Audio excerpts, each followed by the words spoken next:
neither one of us won American Idol. And look at us now. Do you see what We're doing all right. We're doing all right.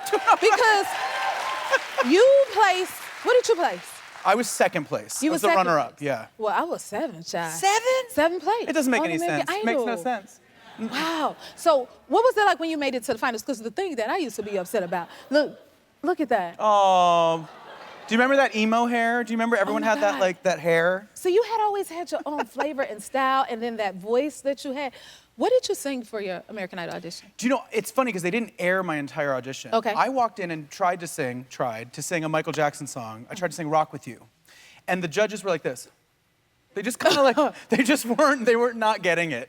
And I saw their perplexed faces and I thought, okay, I'm not leaving without getting through. So I said, okay, hey, let me sing something else for you. What do you want? What do you want to hear? And they're like, well, what do you have? And I'm like, Bohemian Rhapsody for Queen. That was genius. And you know, if I hadn't have sung that, I don't know if I would be having been on tour with them for the past 10 years. He's been on tour with Queen. And that was your audition. See,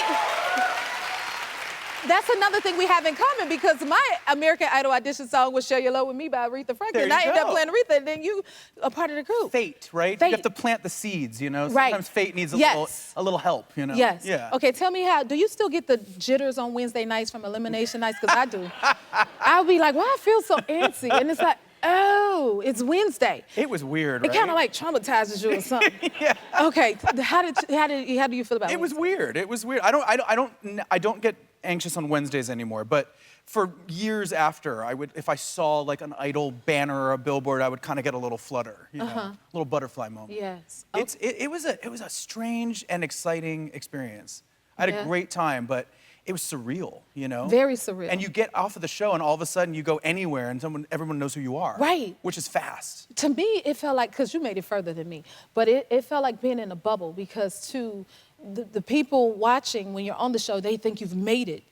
And then it's like being trapped in between worlds and then you go back to regular, you know, everyday life, but everyone expects you to be huge because you're on one of the biggest shows in the world. Yep. So I felt as though it was like being inside of American Idol bubble, but I always say, I feel like I hopped on that American Idol roller coaster and it's been going ever since. Absolutely. Do you feel that way? Absolutely. Right? And it's been up and down and side to side and not always a straight line forward, but it's been an adventure. Right, and a great experience. Yeah. So we both worked on cruise ships. What did you do?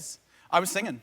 Yeah? Yeah, we did like 5 different review shows. So they were like, you know, just random songs, themes, things like that. Not an actual musical, but like a bunch of different songs tied together. Because I was on a Disney Wonder cruise ship. Oh, and wasn't it, didn't you guys do Hercules? We are the muses. That's Goddesses are the right. arts and proclaimers That's of heroes. right. Yes, I got to do that. And actually, they took that as an acting credit for me to get Dreamgirls. So that was my only acting experience. Oh, my gosh. And then I narrated and sung the whole show. Okay, and then you sang Nessun Dorma in Italy last summer? I did, yeah. We do some of the same stuff. Okay. Yeah. Tell me about your experience. It was crazy because I took opera in high school for like a year. Just to, you know, it's like for a dancer to take ballet, it's really good training, right?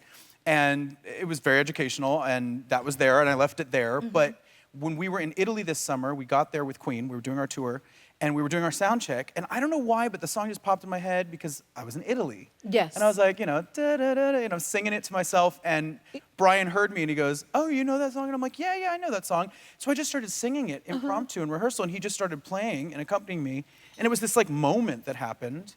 And we all said, let's just do it tonight.